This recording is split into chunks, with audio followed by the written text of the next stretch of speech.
స్నానం చేసి శుచిగా తయారైన తర్వాత తప్పనిసరిగా ముఖాన కుంకుమ పెట్టుకోవాలి.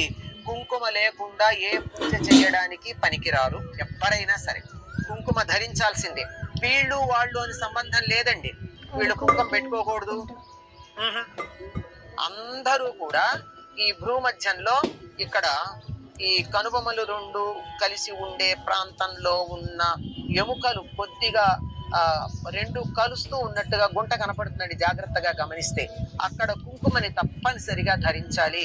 అది ధరిస్తేనే పూజ చేయడానికి అధికారం వస్తుంది, లేకపోతే పూజ చేసే అధికారం లేదు.